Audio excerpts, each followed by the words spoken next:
Good evening बच्चों। आप हमारे कुछ बच्चों की डिमांड थी, मैंने जर्मिनेशन ऑफ सीड ऑलरेडी दे रखा है, लेकिन उनका कहना था मैं एज लाइव एक्सप्लेन कर देती तो बेटर होता।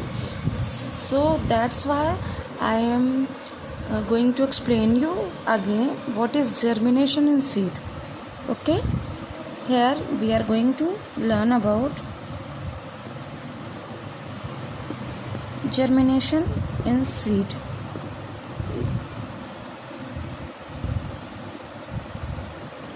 What is germination in seed? First of all, आपने सुना होगा every plant, जो भी प्लांट हैं, ओके, ये हमारे एनिमल्स हैं, they can grow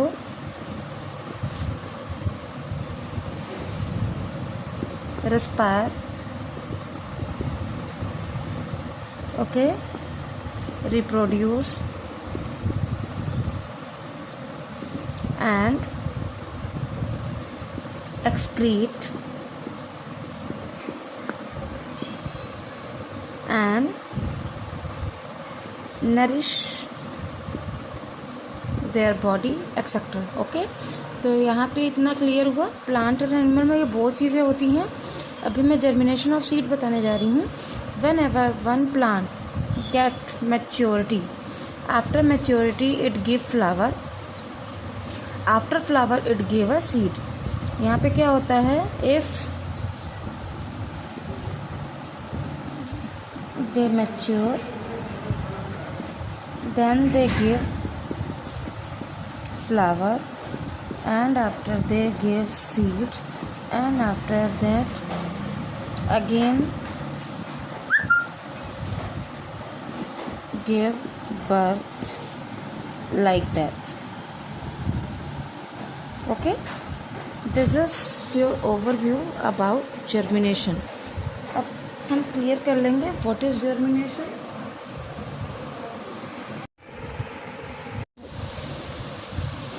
condition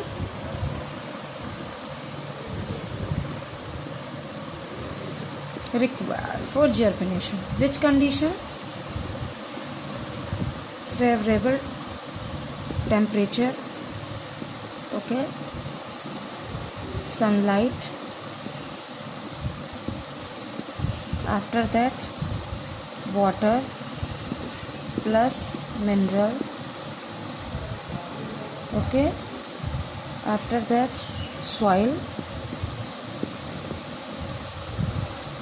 according to plant, okay. So these are necessary condition for germination of seed and amount of water with mineral, okay.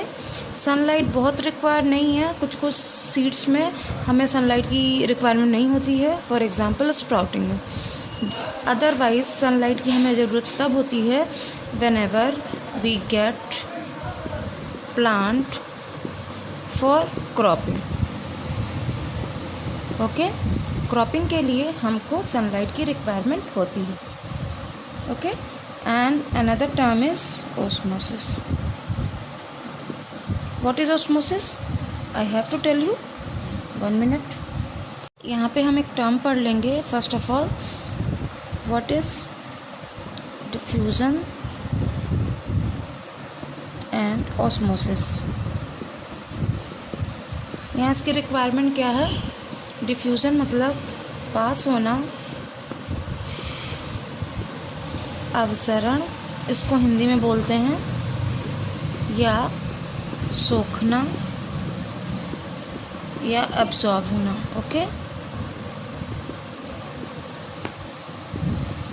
ये हमारी सब क्या कहलाती हैं, ये टर्म रिक्वायर्ड हमको किस लिए है, इन जर्मिनेशन ऑफ सीड में, okay. For example, this is your seed,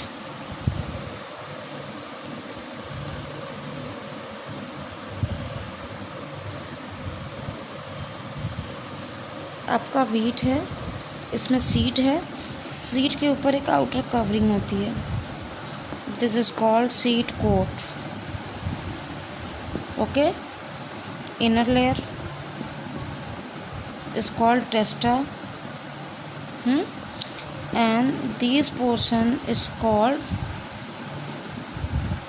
embryo या endosperm. ओके, सो नेक्स्ट ये सीड का स्ट्रक्चर है. दिस इज इनर वॉल, और यहाँ पे हमारी एम्ब्रियोनिक सेल्स होती हैं विच गेट जर्मिनेट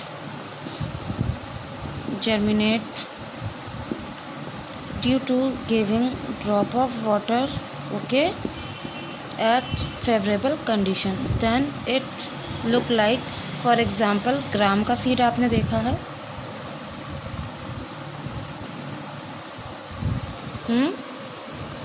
जब इसको हम वाटर देते हैं तो ये सीड यहीं से क्या होता है, फिर ये जर्मिनेट होकर के क्या बनाता है, दिस इज कॉल्ड फिलामेंट और हाइफी.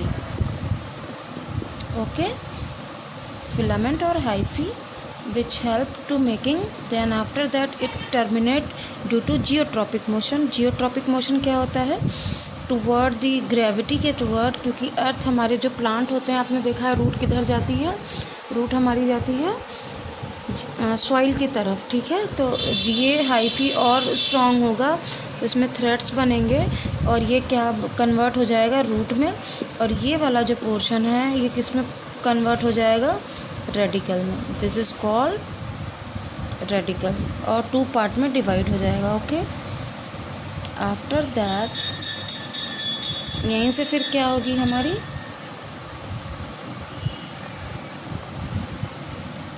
ये रूट और स्ट्रांगली जाएगी अंडरग्राउंड, और ये रेडिकल और साइड में आ जाएंगे, और यहाँ पे क्या बनेगा, ये है रेडिकल इनफ्लोरेसेंस, जहाँ से आपकी क्या होगी, न्यू लीफ बनेगी. Okay, this is all about germination. After that इससे हमारा क्या बनेगा, न्यू प्लांट. ओके, और ये हमारा पूरा टोटल क्या था, जर्मिनेशन इन सीड. अब डिफ्यूज़न और ऑस्मोसिस की रिक्वायरमेंट यहाँ पे होती है, उसको भी हम समझ लेंगे.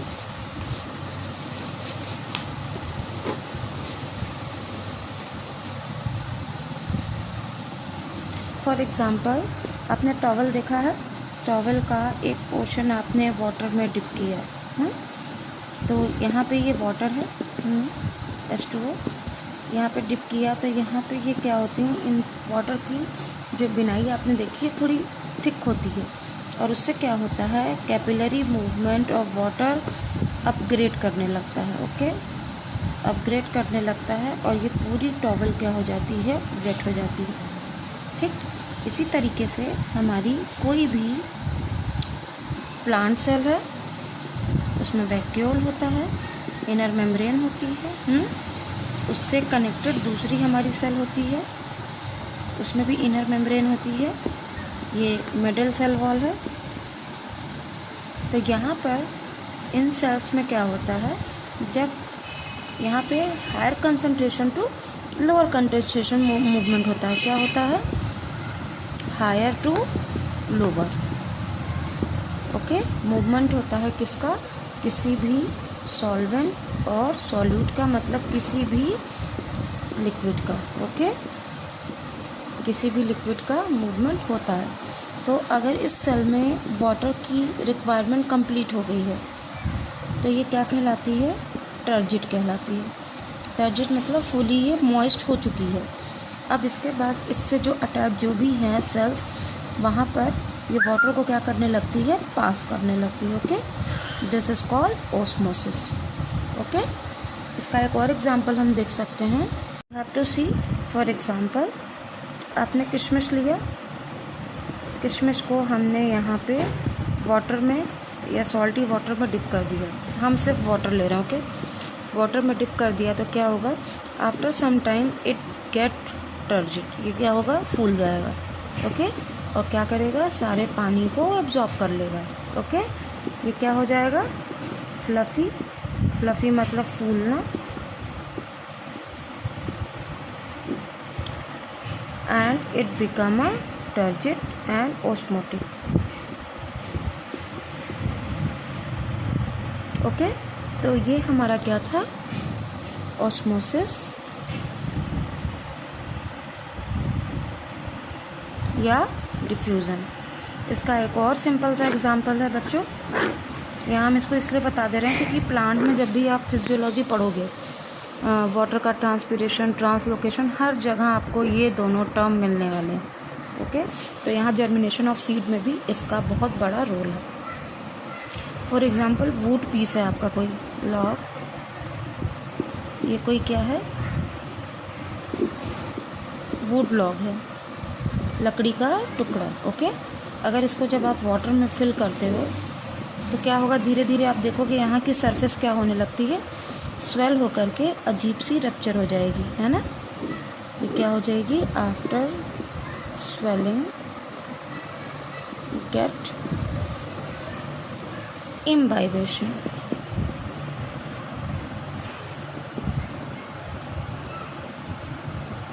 ओके, इम्बाइबेशन क्या होता है, change and absorption of excess amount of water is called imbibition, जिसको क्या बोलते हैं, फूलना। ओके, या स्वेल होना।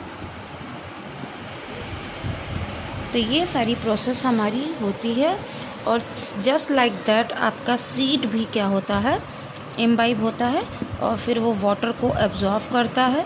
ठीक है, वाटर को एब्जॉर्व करता है, और इसमें केमिकल रिएक्शंस होती हैं क्योंकि सीड में स्टोर मटेरियल में स्टार्च और समथिंग होते हैं, तो वो क्या करते हैं, केमिकल रिएक्शन करते हैं, जिससे ये क्या होता है, स्वेल होने लगता है। और स्वेल होने के बाद इनमें जो जर्म सेल्स होती हैं वो क्या होती हैं, जर्मिनेट होती हैं, और जर्मिनेशन के बाद ये क्या करते हैं, हाइफी बनाते हैं। हाइफी के बाद रेडिकल, रेडिकल से न्यू प्लांट। ओके, हाइफी के बाद ये क्या बनाते हैं, radical and new plant. This is all about germination of seed. Okay, thank you बच्चों।